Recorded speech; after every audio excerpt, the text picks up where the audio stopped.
Siemaneczko, ja jestem Nadiwins i zapraszam do czwartej serii, tym razem Zatruwa Dina Nekromanty pod Poison nowe.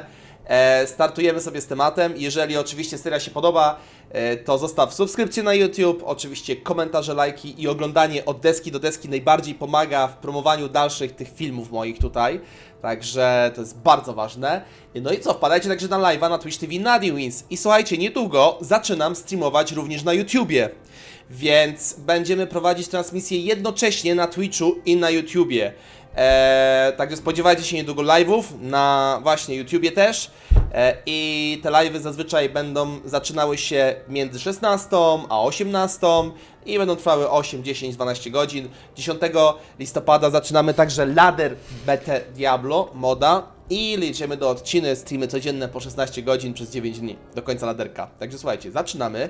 W prawym dolnym rogu macie oczywiście czat, wspaniały czat na Twitchu. I co? I może wybralibyśmy sobie jakąś runkę. Także tutaj mamy mordeczki, może wybralibyśmy sobie runkę. Zaczynamy od początku. Ej, może w sumie zrobimy tak. Runa L jako start. Nie wiem, czy się połapiemy we wszystkich runach i będziemy pilnować, ale zaczynamy runa L. Także jak ktoś to ogląda, niech pisze runa L w komentarzu na YouTubie i dawajcie znać, co sądzicie o tym gameplayu oczywiście. No dobra. Zaczynamy sobie Poison Necro, oczywiście, ponieważ chcemy, Bartek, Zalewako, niedługo nie będziemy mogli mówić tego słowa na YouTubie. Muszę przejrzeć wszystkie muszę przejrzeć wszystkie wytyczne, bo teraz będzie podwójna jazda. Niedługo nie będzie można nic powiedzieć.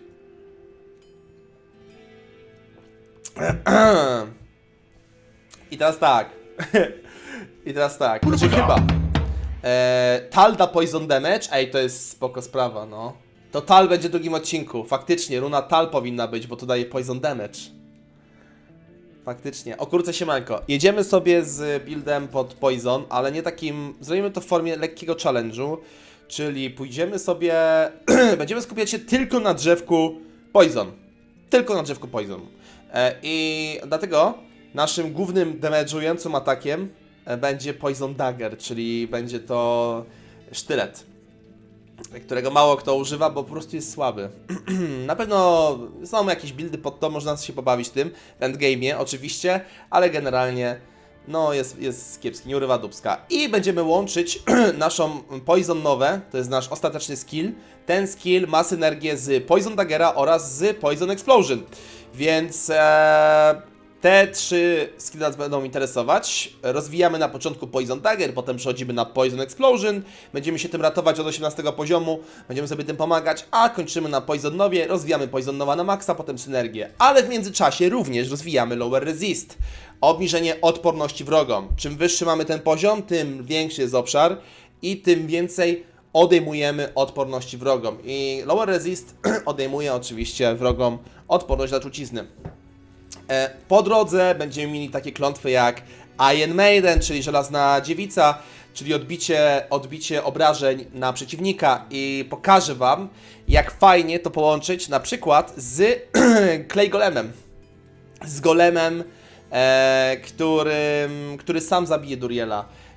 Bardzo chętnie wam to pokażę, na potrzeby tego będziemy używać też Clay Golema i raczej nie będę chciał używać niczego więcej, specjalnie, żeby to był jakby czysty Poison Nekromanta. I teraz tak, jeżeli ktoś chciałby ze mną polecieć takim nekromantą, co polecam? Co generalnie polecam? Oczywiście, jeżeli chce ktoś grać tak jak ja, totalnie, czyli purystycznie Poison, spoko, grajcie tak samo, ale żeby było łatwiej, jak ktoś chce zacząć łatwiejszego nekromantę i skończyć na Poisonie, na trującym, to polecam pójść po prostu w Bonespira. Rozwijacie zęby, potem przechodzicie na Bonespira. Pamiętajcie, że synergiami do Bonespira to są też na przykład Bone Wall zanim dojdziecie do Bonespira, to od 12 levela rozwijacie Bone Wall. Możecie kupić różdżkę, możecie zrobić różdżkę do Bonespira, używając 3 nadkuszonych gemów i jakiejś magicznej różdżki od Akary byle jakiej na 18 levelu rerolując w kostce. i tak dalej. Gracie pod Bonespire aż do 30-40 poziomu, gdzie wtedy przechodzicie sobie na poisonowe, na koszmar, może nawet wyżej. I w Summoning możecie używać Clay Golema, z Golem Mastery oraz na przykład Revive'a, który Revive daje świetnych tanków. Więc ożywienie potwora trwa 3 minuty i zwiększa jego HP potężnie i po prostu te potwory wam tankują. Ale my gramy troszeczkę cięższą drogą. Problem tego nekromanta taki radzi sobie całkiem ok, ale problemem takiego nekromanty jest... na pewno... są na pewno walki z bossami. Walki z bossami są cięższe. Czy ja chcę tego? Tak, zrobimy sobie tego zombiaka. Zaczynamy od Players 8, bo chciałbym wbić szybko levele. I jedziemy z siedliskiem. Mamy oczywiście przyzwanie szkieleta na sam start. Walki z bossami będą długie, chyba że możecie ratować się najemnikiem z trzeciego aktu pod błyskawicę, który ma lightning. Nie lightning, tylko pole statyczne.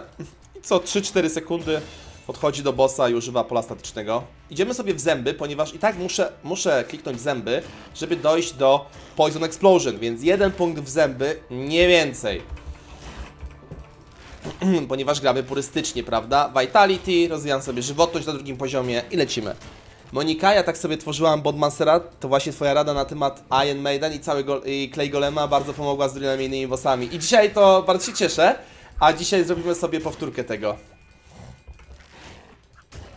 Dzisiaj sobie zrobimy powtórkę. I pokażę ludziom, jak właśnie łatwo można Duriela pokonać, bo wiele osób się Duriela boi. Tutaj sobie tu zostawimy portal przy siedlisku i lecimy do przodu. Refilling. Poradnik na YouTube? No, taki gameplayowy poradnik, że gramy, chcę tłumaczyć też jak najwięcej. Słuchajcie, jak będziecie mieli pytania na czacie, to dawajcie też śmiało, bo ja czasami o czymś nie pomyślę, a coś nie jest oczywiste na przykład i wiecie. Z zębami jest tak, że niestety nie działają jak shotgun przez mechanikę next hit delay, ale to są takie już naprawdę szczegóły, defy. Niestety nie działają jak charge bolty, więc zęby charge bolty działają w taki sposób, że czym bliżej stajemy potwora, tym więcej charge boltów, czyli wiązki błyskawic wchodzi w potwora, nie? Więc te obrażenia rosną bardzo mocno, bardzo szybko. Ale niestety nie mamy tego. Bardzo ładna kapliczka w ogóle na sam start, ale niestety zęby działają w taki sposób, że jeden ząb maksymalnie może trafić jednego przeciwnika. Działa tak samo jak multiple shot Amazonki, bo Amazonki, którą graliśmy ostatnio. Więc niestety nie będzie tutaj... ale co nie zmienia... O, Poison, to jest... Proszę bardzo, to jest wyznacznik, nie? Więc na pewno...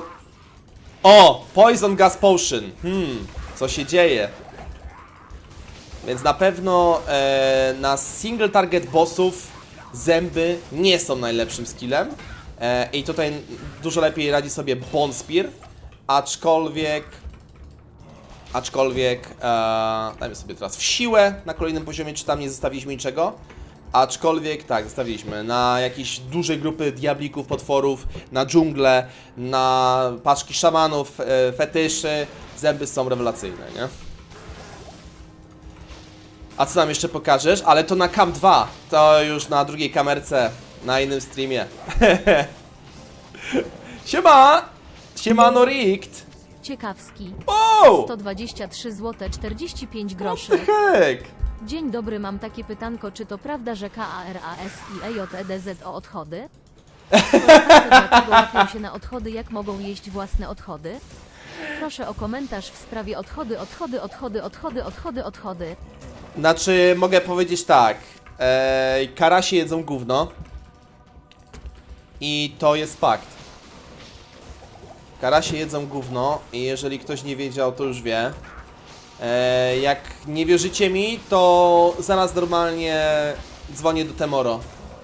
I jak przyjdzie Temoro na stream, to zadzwonię do niego na Discordzie i dopytamy się jeszcze. Bo z tego co wiem, Temoro kolega po mocnym KF-ie, jak byli na rybach, zanęcał na karasie, strając do rzeki. Do jeziora. Więc tak, karasie jedzą gówno. Dziękuję, dziękuję za potężnego donate'a, stary. Elo. Ten, co się wkręcił w temat? Nie, no ja lubię o takich tematach rozmawiać. Tak zwana życiówka.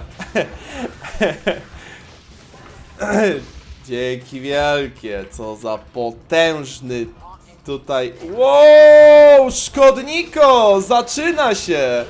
A, nie sprawdziliśmy, między odcinkami sprawdzimy progres. Sprawdzałem temat. Dziękuję na poziomie trzecim szkodniko z tej zasuwa. Wielkie dzięki.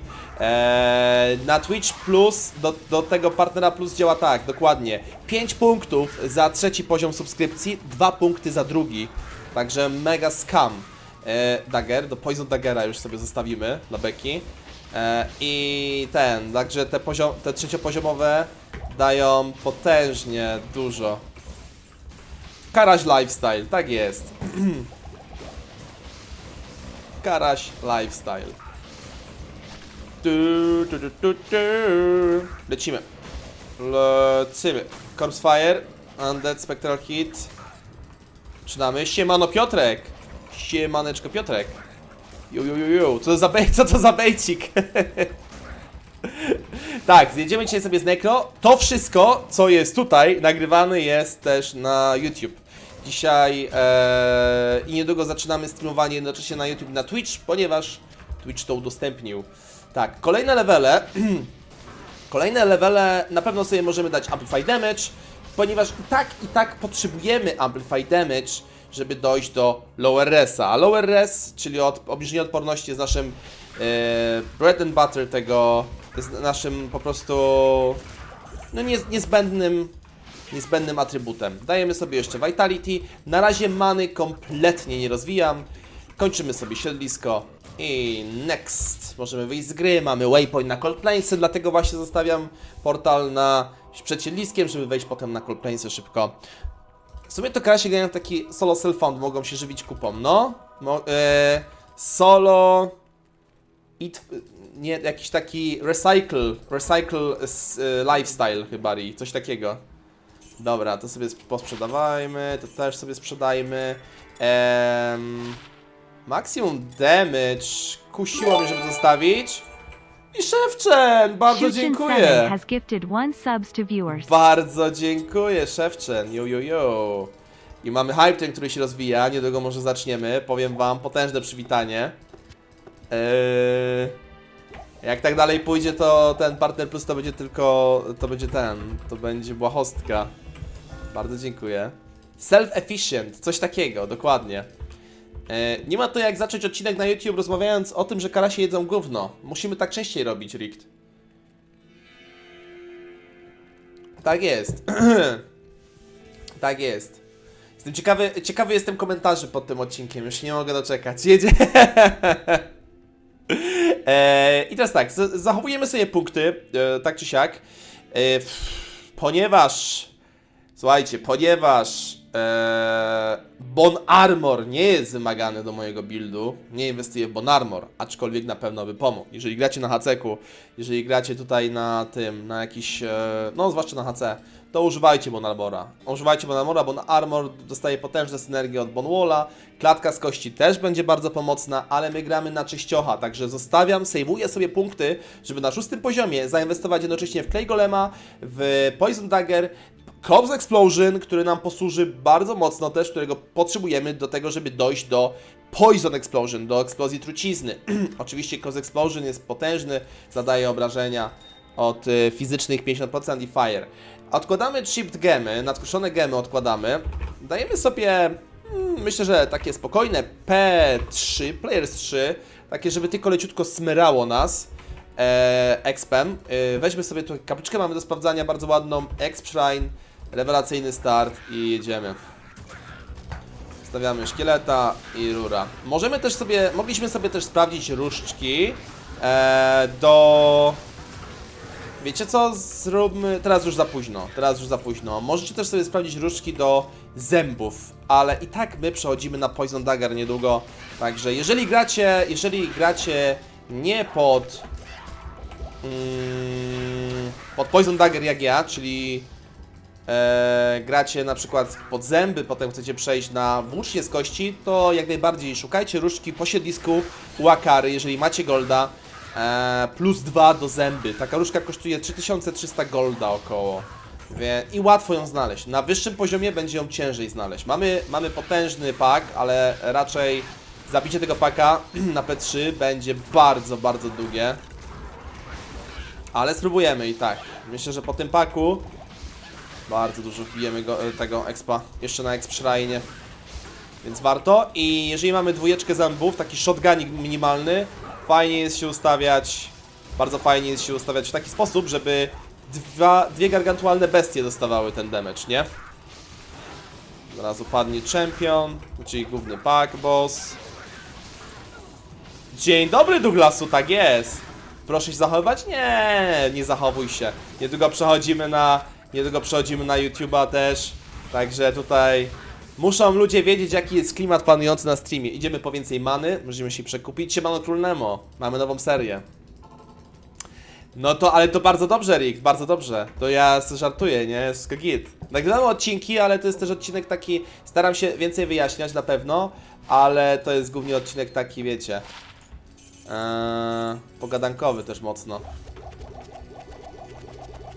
I przekupmy sobie to. Jak sprzedajecie miksturę gazu i odkupujecie ją z powrotem, to ta mikstura gazu odnawia sobie wszystkie ładunki, więc warto to robić. I jedziemy.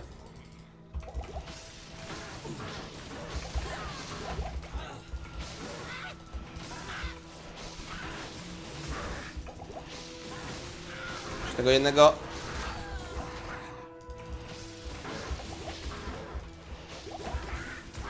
Tego jednego chcę tylko dobić. I lecimy dalej. Boss padł, ten padł. Lecimy dalej, lecimy dalej. Przyzwijmy sobie szkieleta. I śmigamy. Pożywimy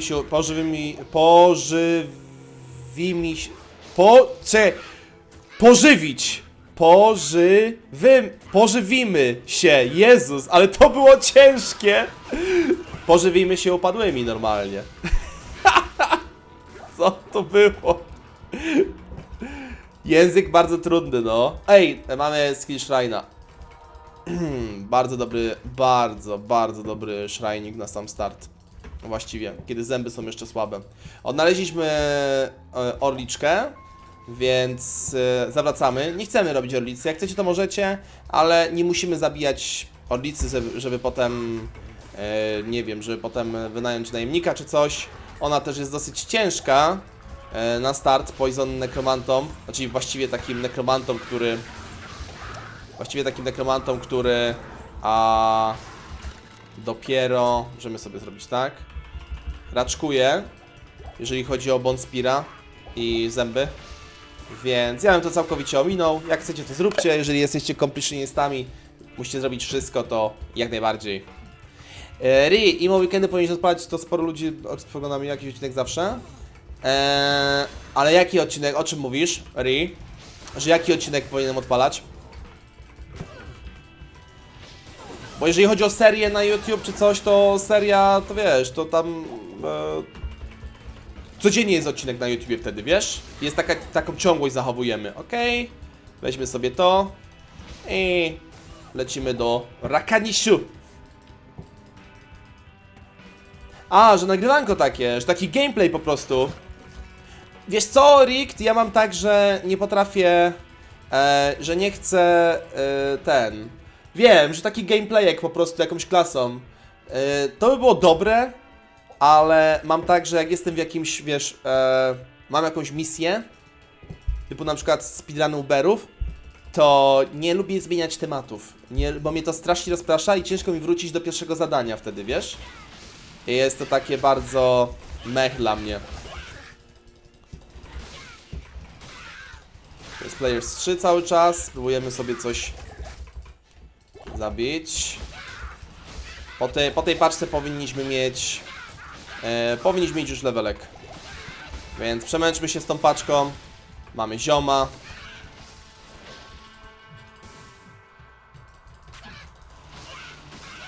Nice.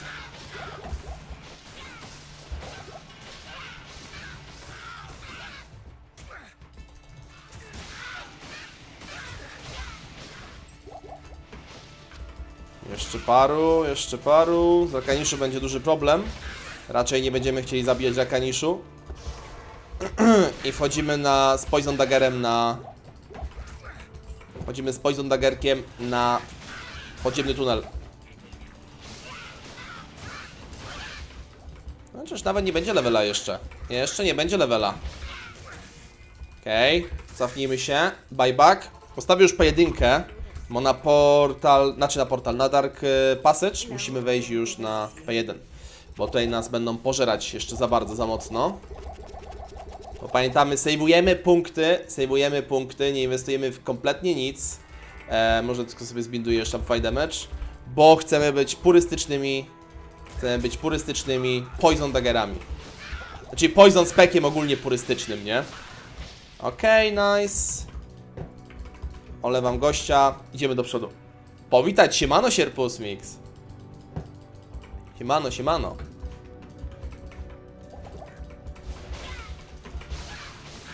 Myślę, że możemy sobie jednak zeswitchować na... Zeswitchujmy sobie. Okej.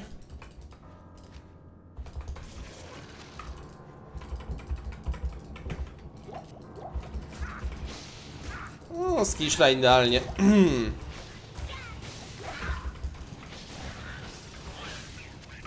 Sierpu, wiesz co, dzisiaj bez licznika, bo nagrywamy sobie serię, wiesz? Nie chciałbym, żeby... O, jaki cudowny pak, tutaj mamy level. Nie chciałbym, żeby jeden dzień bez licznika, ale mogę ci powiedzieć, że mamy już 33 punkty. 33 punkty. Właśnie doszedł kolejny, także dzisiaj jest potężna pompownia. No i mówię Sierpu, jeżeli tak dalej pójdzie, to my to rozwalimy. Tak jak Sirius Black rozwalił Petera Pettigrew. On nie zabił Petera Pettigrew, Sierpus Mix. On go rozwalił. Dobra, mamy teraz tak. Poison Dagger, 6. poziom, bardzo ważne. I Corpse Explosion, mega ważne. I zaczynamy sobie, możemy dać Weekend i tak, ale jedziemy w Clay Golem, bardzo ważne. No i żeby tutaj odblokować oczywiście Lower Resa, musimy te kersy wszystkie odblokować, te klątwy. Bo widzicie, tu są te strzałki i musimy mieć zjednoczenie, żeby odblokować Lower. Także i tak uderzamy w Weekend. I w ten sposób na 6. poziomie rozdaliśmy wszystkie nasze punkty, dlatego musicie przebidować, musicie wytrzymać do tego 6. poziomu. Daje już 25 punktów siły, jest to bardzo ważne dlaczego? Dlatego, że to Wam pozwala nosić pasek. Ten taki lepszy z drugiego aktu. Na razie nie mamy żadnego, potem sobie przekupimy, więc jedziemy. Słuchajcie, od tej pory tylko i wyłącznie Poison Dagger. Przechodzimy, idę po dagerek i jedziemy z tematem. Zaczynamy. Zaczynamy. Możemy sobie jeszcze na Switch dać tą miksturę. Tą miksturkę i teraz tak, przekupmy sobie identyfikację, iść do many, mogę założyć, przekupię sobie portal. Patrzcie, teraz inny trik Wam pokażę jeszcze. Żeby generalnie kupić 20 scrolli Town portalu, miejskiego portalu, musicie zainwestować 2000 golda, bo jeden scroll u Akary kosztuje 100. Ale jak sprzedacie i odkupicie, to będzie kosztował mniej. I paręset golda zostaje zaoszczędzone. Easy. Więc tylko pamiętajcie, że musicie sprzedać u innego NPC-ta niż Akara. Oszukaństwo? Tylko tak. Dodatkowo cały czas zbieram sobie chipedy. Cały czas zbieramy nadkruchy. Czy to czaszki, czy to gemy. Ponieważ będę mógł rerolować różdżkę albo laskę magiczną, albo cokolwiek w późniejszym etapie gry na około 18 poziomie, albo nawet później. I mogę kupić różdżkę, na przykład albo laskę, albo berło, które będzie kosztowało 500 golda u Akary. Rerolować ten item w kostce z 3 nadkruchami. Czyli wkładam ten item magiczny, to musi być magiczny item, 3 nadkruchy, mieszam i może mi wyjść coś, co ma dużo dodatków do skilli i sprzedać ten item za 25 000 w 5. akcie. Tak się robi złoto bardzo szybko w Diablo. Tak, FD, można już można. Jak się jest partnerem, to już się da, tak. No i dobra, aha, i z tego wszystkiego nie kupiłem, dobra, to jak jesteśmy tutaj, to przekupmy więcej tego na pewno. Na pewno mikstury odtajania się mogą przydać, ponieważ będziemy machać ręką, nie będzie to przyjemne. Nie będzie to, słuchajcie, mega przyjemne, ale będzie ok. Jedziemy Cross Explosion, jedziemy sobie Golema. Golem jest bardzo wytrzymały. Bardzo wytrzymały. Amplify Damage. Czy ja chcę Amplify Damage? Niekoniecznie. Pamiętajcie, że zwiększenie obrażeń nie działa na truciznę, więc raczej będę osłabiał wrogów klątwą Weaken. Zmniejszam ich obrażenia o... ale możemy sobie dać of Shock. Dirk of Shock. Takie początkowe obrażenia są świetne. No i jedziemy. Dzisiaj bez speedrunu cię nagrywamy serię, wiesz? Jazda. Ty możecie sobie osłabiać przeciwników. Są już dużo gorsi, dużo słabsi. A wybuchem zwłok miażdżyć. Możemy także używać oczywiście pod wybuch zwłok. Możemy używać Amplify Damage. Zwiększenie obrażeń, zwiększa obrażenia, które zadajemy przeciwnikom wybuchem zwłok, ponieważ wybuch zwłok, pamiętajcie, ma obrażenia 50-50, w 50% od fizycznych obrażeń i w 50% od i boom, i w 50% od ognia, więc jak zwiększymy obrażenia fizyczne o 100% przyjmowane, no to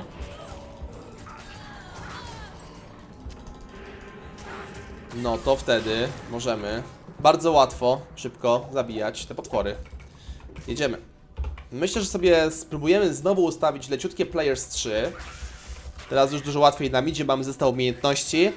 Jazda. Siema Chemik, siema i Jamil, witam serdecznie. Jaka broń na S-tier dla Poison Daggera? Dla Poison Daggera? Może jakiś Chris? Może coś innego? Chciałem się zastanowić. Nigdy nie budowałem buildu endgame'owego pod Poison Daggera. Szczerze powiedziawszy. Raczej nie polecam tego buildu. Jest to piekielnie słaby build i nie jest on dobry w formie endgame'owej. Ale są różne Chrisy. The Jade Tando? Różne Chrisy, które no, są stworzone wręcz pod Poison Daggera. Więc jakby no, były plany, żeby to był Poison Dagger. Żeby Poison Dagger był w mecie, tak jakby.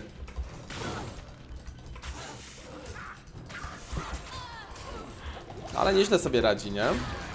No i teraz możemy pomagać sobie wybuchem zwłok, tak jest. Zróbmy sobie może binda tak, cyk, cyk. Albo w ogóle zrobimy zetkę i cyk 2, teraz mamy trójeczkę, tak. Bindy poustawiane. Waypoint. Easy waypoint i możemy rozwalić diablików.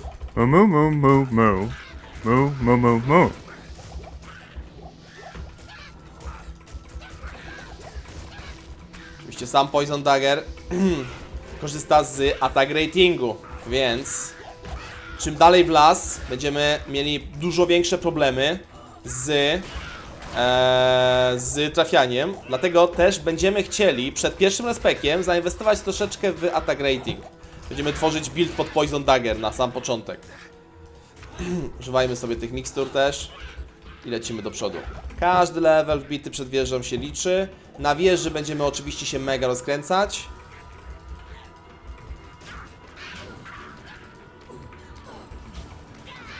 Siema nikczemny. Nigdy w życiu Nixie nie grałeś? Necro? No to stary. To jest jeden z raczej cięższych buildów do startowania nekromantą. Ale jeżeli ktoś gra jednocześnie ze mną, to zapraszam. Cześć, wirus, siema. Your friend you know. Ja na swoich początkach nekromanta leciałem właśnie pod Poison Dagger. Co ty gadasz? Miejmy sobie na pojedyneczkę na spokojnie. Z wybuchem zwłok jest tak, że jak już zaczniemy wybuchać, to... to wyrzucam. Nasz główny armor to będzie talet. Docelowo. Jak już zaczniemy sobie wybuchać, to już jesteśmy nie do zatrzymania tak naprawdę. Jeszcze jak są... jeszcze jak będziemy mieli ten... Jeszcze jak będziemy mieli, słuchajcie...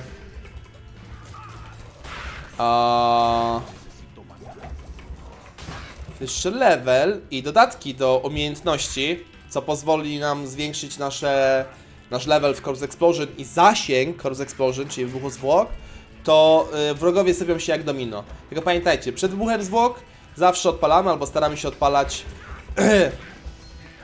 się odpalać właśnie Amplify Damage, żeby było jeszcze mocniej i potem dopiero rura.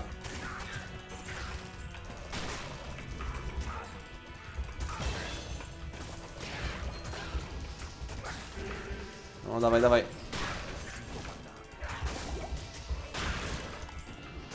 Dobra, next. I jedziemy. Poison Dagger, next. Drugi level. Już jest ok. Mamy 7 poziom w tym momencie. Zwiększam sobie Vitality, bo będę tankiem. Jesteśmy totalnymi tankami. Więc czym wyższy poziom Poison Daggera, tym wyższy też attack rating. Ok, mamy wieżę. Przekupię się tylko troszeczkę przed wejściem na pierwszą wieżę. I jedziemy.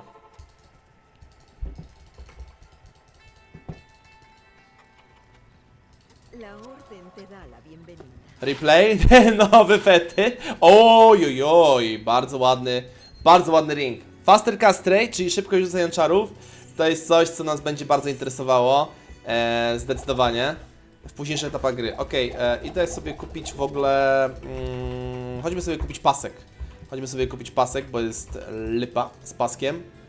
To sobie zostawmy. Mam moje gas potiony, one nam naprawdę dużo pomogą. Zobaczmy, czy nie ma na przykład attack rating. Możemy zobaczyć jakieś itemy do attack rating. Fire resist, odporność na ogień, to jest coś, co chcemy kupić. Na pewno, co nam się bardzo, bardzo przyda. Na pewno możemy zrobić takie coś, możemy kupić takie coś. Whatever, taki pierwszy zestaw przed taletkiem. Taletka jeszcze trochę czasu będzie. 12% Fire Resist i mamy 26% Fire Resist. Ogólnie odporność na ogień jest dosyć potrzebna na normal. Znaczy potrzebna, niepotrzebna, ale przydaje się bardzo, bardzo, bardzo mocno. Zwłaszcza w pierwszym akcie, w trzecim i w czwartym. Także jest to taka no dosyć ważna odporność, po prostu. Dosyć ważna odporność. Lecimy.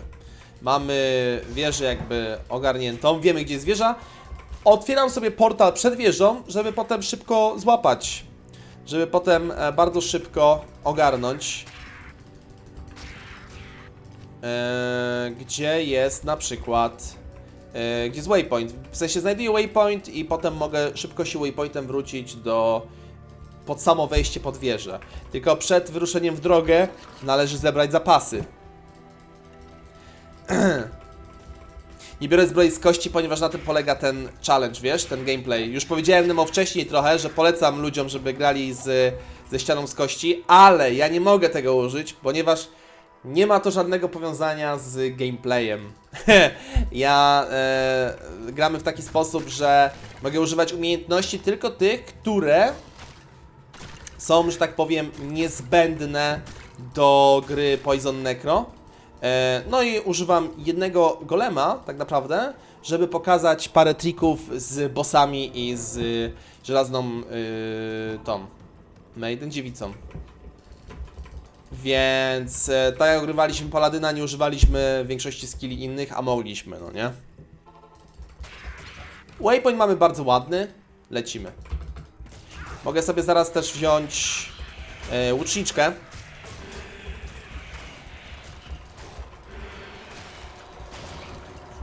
Może tak zrobię. F2, F1. O, to będzie dobre.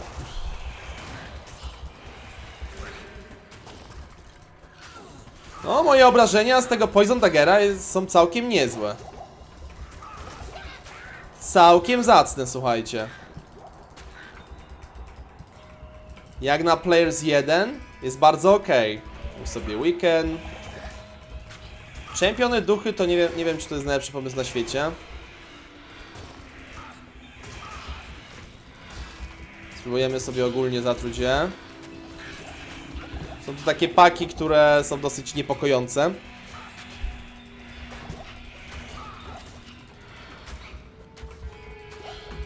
Rozkręcamy się, rozkręcamy się.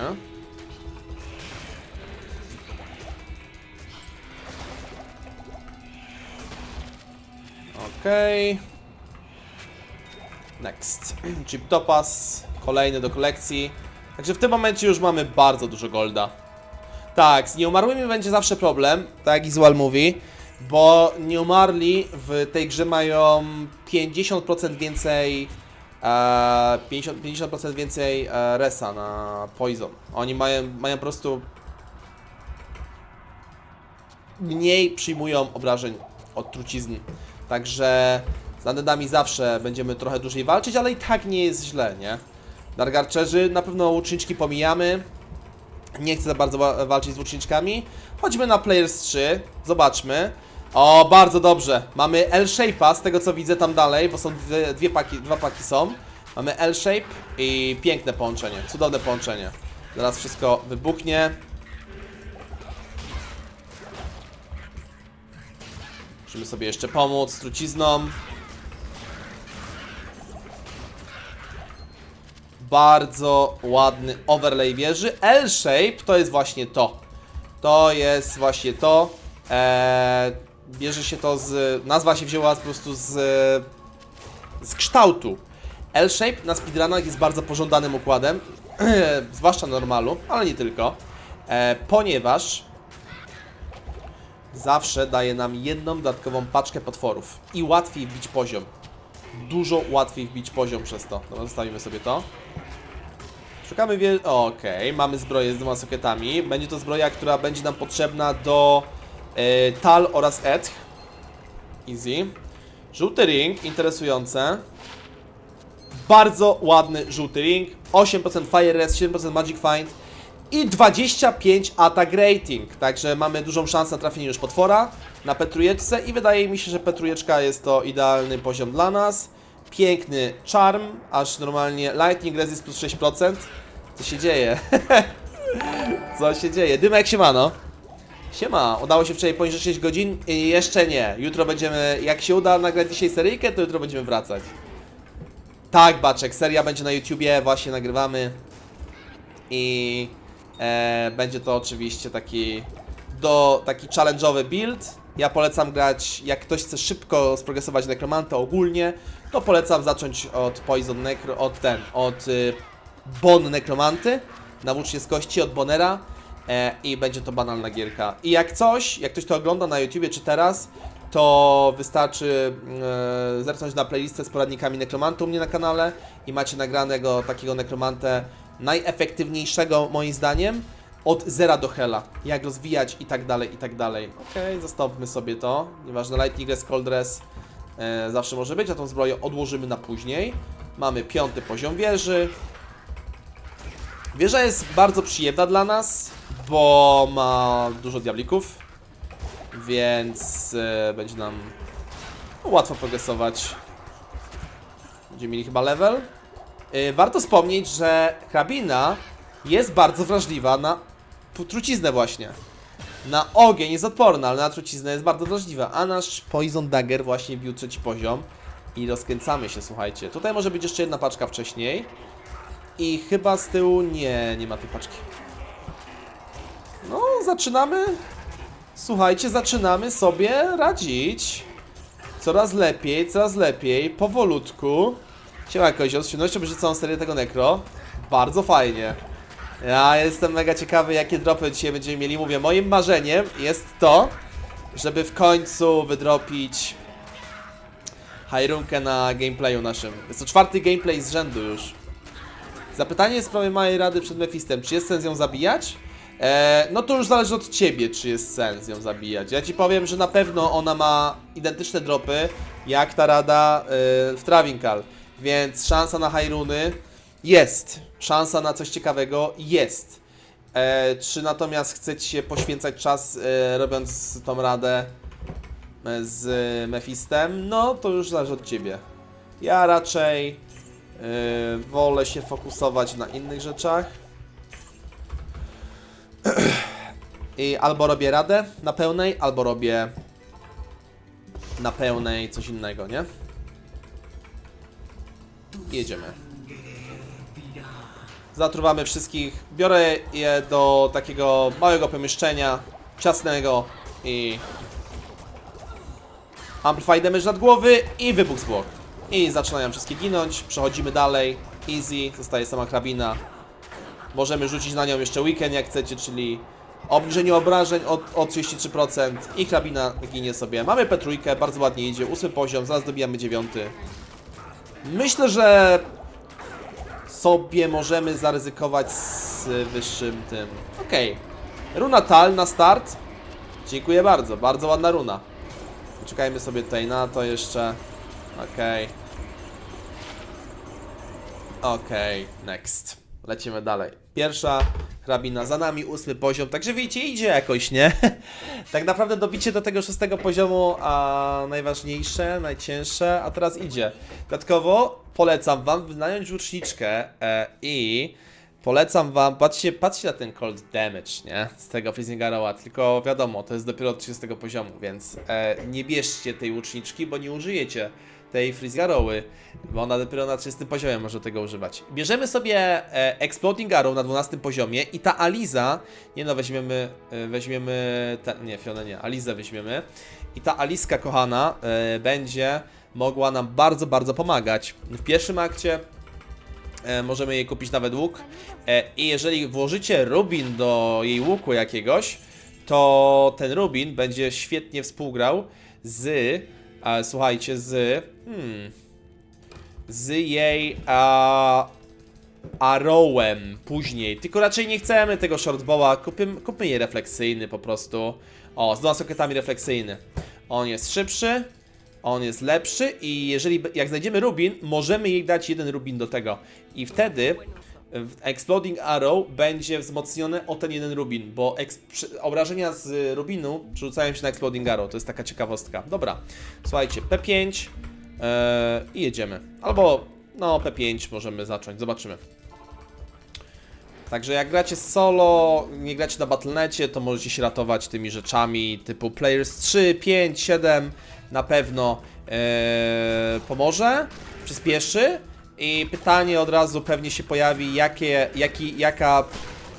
jaki players jest najbardziej efektywny. Najbardziej efektywny players to jest ten, w którym zabijacie w miarę szybko i też nie ma jakby takiej zamuły,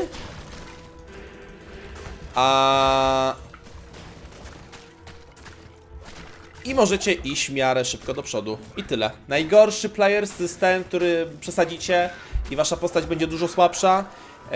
Nie będzie się nadawała na tak wysoki aż players. O, Preserved Head, mamy głowę jakąś. I będziecie mieć bardzo, ale to bardzo długie walki. Dobra, mamy głowę. Bardzo mocna głowa. +2 do zęby. Możemy jej użyć jak najbardziej. Także niestety nasza piękna tarcza RIP. Możemy jej użyć i możemy używać też teraz zębów, jeżeli będzie taka okazja. Na przykład na takie paczki diablików, to jest coś cudownego. Okej. Są ziomy, teraz będzie potężna walka. Duchy nie są najłatwiejsi na świecie. Więc też znowu w wąskim przejściu i jedziemy. Wybuch zwłok, tutaj nawet nie bawię się w zęby. I pięknie. I cudownie. A jak nasza łuczniczka jeszcze będzie miała Exploding Arrow, to już w ogóle będziemy miażdżyć całkowicie. Saszka. Cyk. Cyk. I jedziemy.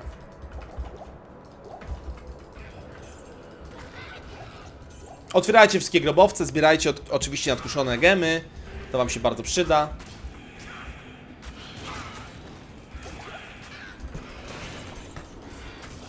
Tak jak mówię, na później. I zaczynam drugi run na wieżę. Mamy praktycznie level 10. 9, prawie 10. Zjedziemy. A to jak będzie YouTube, to będą 2 czaty? No, będziemy musieli tak zrobić, że jak zaczniemy streamować na YouTubie, a no niedługo zaczynamy, do paru dni właściwie, to będą 2 czaty, no. Bo podobno w ogóle nie można łączyć wszystko w jeden czat, to też jest ciekawe. No i tak. Ale będą 2 czaty jakby na ekranie, więc będziecie je widzieć, nie? Będziecie je widzieć. Bardzo ładnie. Przebijamy się przez to cudownie. I cały czas to życie inwestuję. I też wam polecam cały czas inwestować w życie, jak będziecie grać na Poison Dagger. No bo o ile wieża jest ogarnięta, o ile wieżę mamy opanowaną i nie będzie tak źle, o tyle baraki, a potem katakumby będą dosyć ciężkie. Więc te 200 życia ponad by się przydało. Bo też możemy zainwestować w jakiś armor z rubinami, jeżeli będziemy je mieli, ale raczej będziemy chcieli założyć taletcha, czyli składanie się. Generalnie idziemy na hrabinę, farmimy hrabinę po to, żeby zdobyć tal oraz etch. To jest jakby nasz główny cel. Nasz główny cel tej misji. Będziesz pisał sam z 2 czatów, tak? Dobrze. Zobaczymy jak to będzie, nie? Zobaczymy jak to będzie. Okej, mamy łuczniczkę. Spróbujemy. Może damy na nie weekend po prostu. Na łuczniczki dajmy weekend. Spróbuję sobie wziąć na klatę jedną. Bardzo ładnie idzie. To jest na... Tutaj dajmy mikstury. Niech cierpią. Bardzo ładnie idzie. To jest Players 5. Przypominam. To jest P5. Także jest okej, jest okej.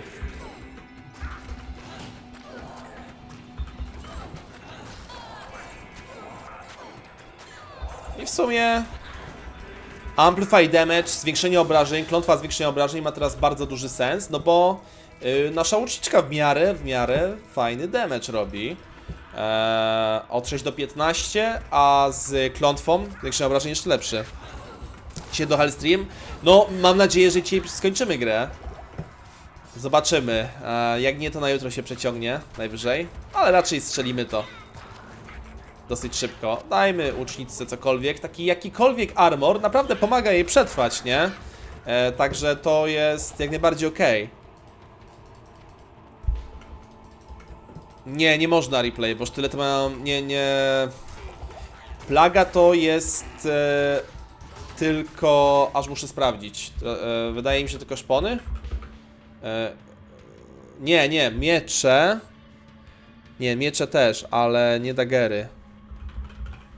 Zaraz sprawdzimy. No ale po co plagę, skoro mamy i tak... Tylko miecze i katary, ale po co plagę, skoro... No nie, to trochę bez sensu. Po co nam plaga, skoro mamy sami klątwy i poison nowe i dużo lepszą i lower resistance dużo lepszy. To raczej mija się z celem, nie? 8 habite? No, oby tylko. Ulala! Ale potężna tarcza. Dostaliśmy plus 3 do Bone Armor, więc w takim wypadku możemy używać Bone Armor, który absorbuje 50 obrażeń. Bardzo, bardzo ładnie. Więc taka tarcza nam totalnie wystarczy. Na długi czas. Przed zabiciem hrabiny warto sobie wrzucić Players 1. W sensie wejść na nią, tak jak teraz, jakby zbliżyć się do niej na jakimś wyższym ustawieniu Players, a potem w trakcie walki zmienić na Players 1. I jest to wyjątek, że tak powiem. Ta zmiana spowoduje to, że będziemy mogli ją zabić na wyższym Playersie, będzie nam dawała więcej expa, ma więcej życia, ale po zmianie na Players 1 będzie dropiła więcej run. Bierze to z tego, że hrabina jest trochę wyjątkowym potworem, bo ma swój specjalny drop run, prawda? Bardzo często dropi runy. I w momencie, kiedy mamy wyższe ustawienia Players, ta hrabina częściej dropi przedmioty niż runy. Jej drop run zostaje wypychany przez drop przedmiotów. Tak to działa. Więc statystycznie, i to jest bardzo odczuwalne, dropi mniej run. I jest to, można to oszukać w taki sposób, żeby zmienić właśnie na Players 1. W trakcie walki, nawet teraz mógłbym zmienić na P1 i będzie dobrze. Albo przy wejściu do pokoju. Proszę bardzo, Tal, Ral. Dajmy jej to. No i pięknie. Możemy jeszcze dobić ten level. 12 poziom, moi drodzy. I cyk.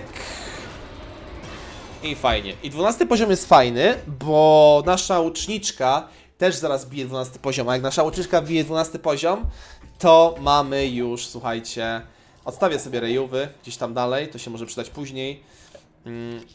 I nasza łuczniczka wtedy też ma 12 poziom, więc zaczyna się robić ciekawie, jeżeli chodzi o jej obrażenia. Odkładamy te rzeczy. Dajmy jej ten rubin. Żeby miała większy damage. Tak jest. I te 3 do 4 damage'a będą się dodawać do obrażeń od Exploding Arrow. Więc ten Exploding Arrow, jeżeli zadziała, to będzie miał od 9 do 20, a nie od 6 do 16. Taka ciekawostka. I to działa też na Amazonce oczywiście. I tak stakujemy damage na czarodziejce z Demon Machine w ręku. I tak dalej, na każdej klasie tak naprawdę z Exploding Arrow. Faster Hit Recovery, zostawię sobie ten charm, dosyć ciekawy czarmek. I jedziemy, jazdunia. Myślę, że możemy sobie... Nie, P5 jest ok. P5 jest ok. Naprawmy swój dagger potężny, bo cierpi. Tak jest. W ogóle na normalu samym to te obrażenia z daggera są same w sobie bardzo dobre, nie?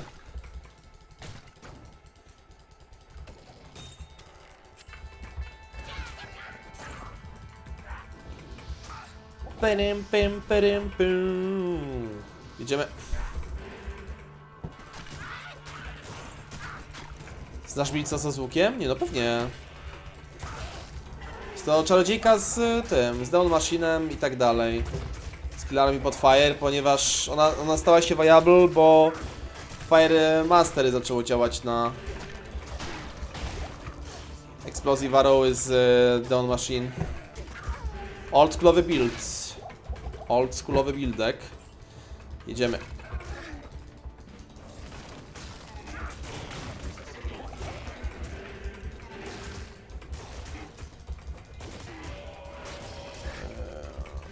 Ładny paczek. Zrobimy sobie troszeczkę zwłok.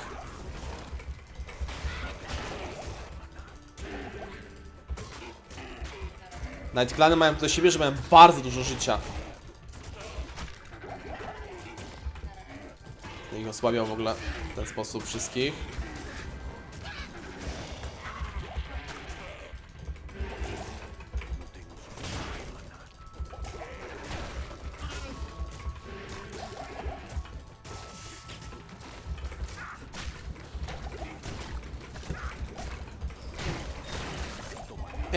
Gasimy światełka, tak jest. Double pack w ogóle to był, dlatego takie oro. Ale bardzo ładny double paczek. Bardzo ładny double paczek. Siema Mephisto.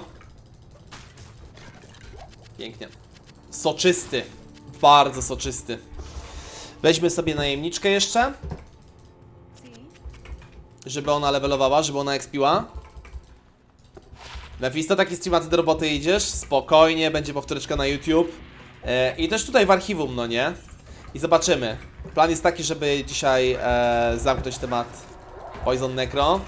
Tak naprawdę do 30 poziomu będziemy się rozkręcać. 30 poziom to jest nasza Poison nowa.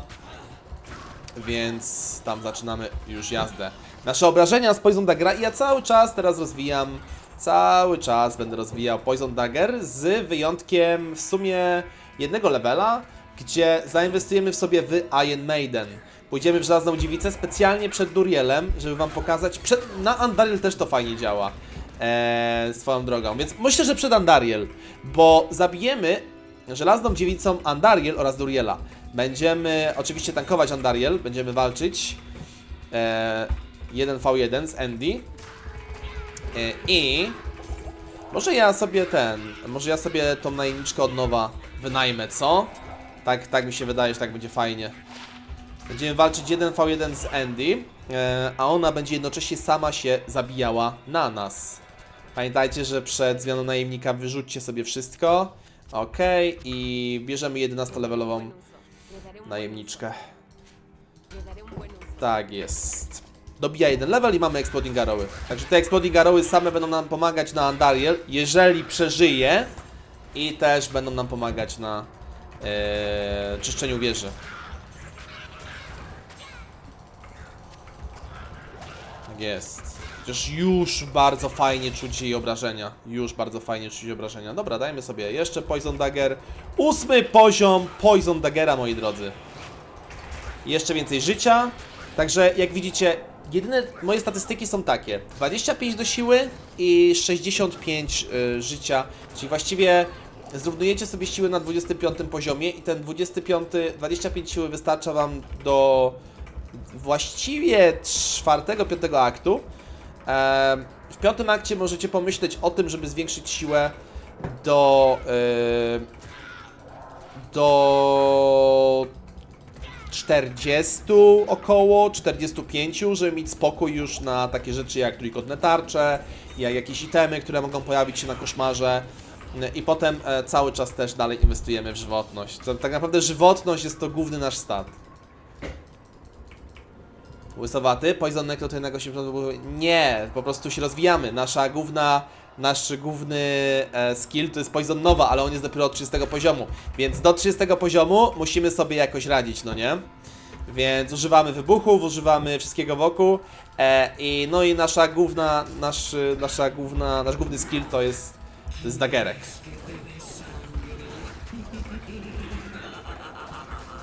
Który swoją drogą sobie coraz lepiej radzi. To jest hrabina na Players 5. Swoją drogą. Dobra, Tir It. Tir It. Najemniczka zginęła, niestety. Ale nie miała szans, była otoczona. Dobijmy sobie ich. I mamy już coraz przyjemniejszy poziom. Attack rating już jest taki, że mamy 95%. Właściwie nie muszę w ogóle inwestować w zręczność na tych poziomach. Bo cały czas, czym wyższy mamy poziom Poison Daggera, tym lepszy mamy attack rating. Z Poison Daggera. Stawiamy sobie runki, żeby potem mieć dużo łatwiejsze zadanie.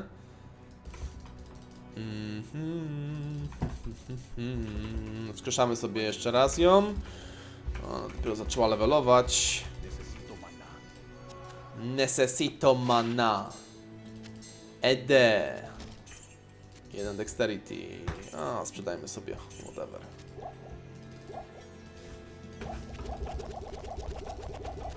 Potrzebujemy bardzo dużo życia. Znaczy many. Jedziemy. Black Marsh. Jeszcze potrzebujemy runy Ed. Cały czas będziemy chodzić na hrabinę, potrzebujemy runy Ed, ale samo chodzenie na hrabinę jest bardzo ok, bo tam możecie spokojnie sobie zostać do 17, nawet 18 poziomu. Na luzie. Patrzcie, mamy kolejny raz paczkę cudowną.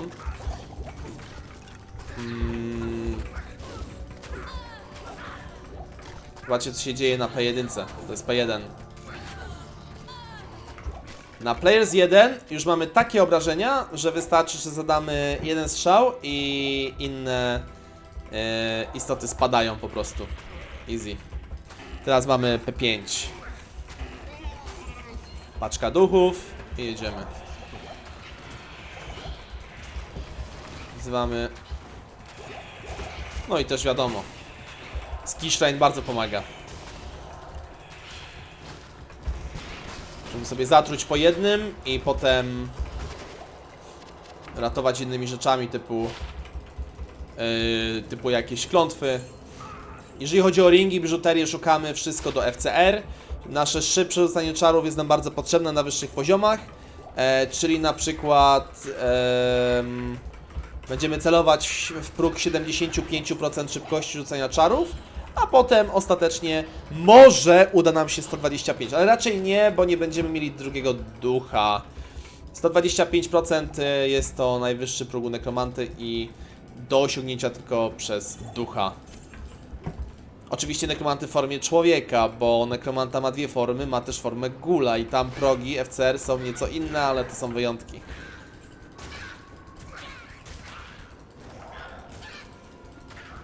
Herego, by dziś szybko klucze padały. No, ale bym się śmiał, gdybyśmy zrobili hrabinę na piekle tym nekromantom, no i demonologom jakby możemy, nie musimy zabijać i by wypadły szybko klucze. Ale bym się śmiał. Stanley, smacznej kawusi oczywiście, smacznej kawusi.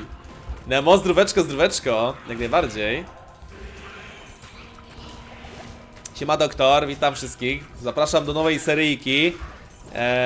Ta seria będzie na YouTubie, zacznie się od jutra. Między 5 a 6, jak się uda, wrzucamy tą seryjkę. Zobaczymy, czy się uda dzisiaj przejść. Trochę to może potrwać. Ale generalnie nekromanta jest naprawdę przyjemny. W sensie Poison Necro jest... po tej błazonce Poison Necro jest giga przyjemny. A ogólnie casterzy są dosyć przyjemni. Wiadomo, nie jest on aż tak silny jak na przykład...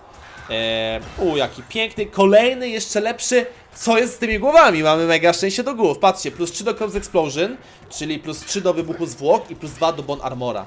Czyli mój wybuch zwłok będzie miał jeszcze większy obszar działania. Holy shit. Bardzo, ale to bardzo mocne. Wbijamy kolejny poziom w żywotność. Mamy 14 poziom. Moje statystyki: 25 siły, 25 zręczności, 70 żywotności i energia całe 0. Czyli 25 energii, ale nie inwestuję nic w energię, nie? Nie inwestuję totalnie nic w energię.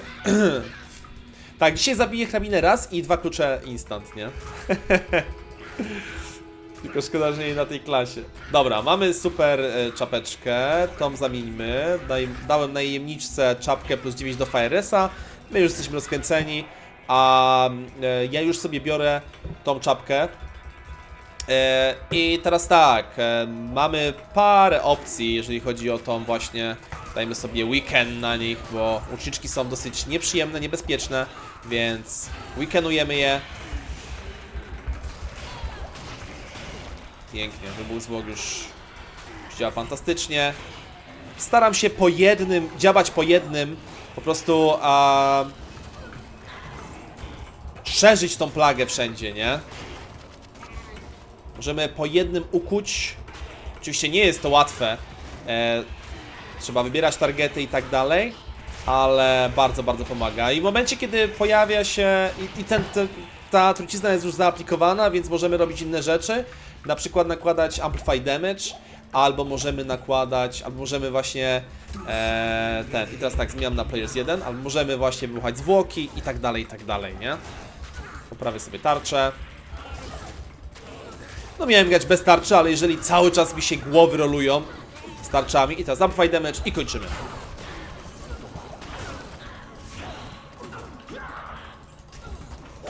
I cyk. Dziękuję bardzo. Mamy jeszcze ciekawe żółte rękawice. Mogą być fajne. Więc bierzemy je. I lecimy na Andariel. Śmigamy. Mieliście przypominać o runach Narration? Faktycznie. Czy już minęła godzina? Okej, w takim razie słuchajcie, kończymy odcineczek. Hrabina zaliczona. Mamy rozkręconego nekromantę, 14 poziom. Mamy jakieś rękawice, mamy kolejny fajną głowę. I będziemy na pewno chcieli zimbiłować, nasycić kolejną, ale to już w następnym odcinku. Także tutaj Daretron, dzięki za przypomnienie. Kończymy ten odcinek, widzimy się kolejnego dnia. Wielkie dzięki. Wpadajcie na Twitch TV NadiWins. Jeżeli się podoba, to oczywiście subskrybujcie. No i tak jak mówię, komentarz, like, to są bardzo ważne rzeczy. Jak ktoś chce mnie wesprzeć w ogóle, to fajnie zostawić. Zwiększa to zasięgi filmów. No i co? My się żegnamy z całym czatem Twitcha. Po prawej na dole oczywiście cały czas mordeczki z nami. 300 osób na streamie. Także trzymajcie się. Do następnego.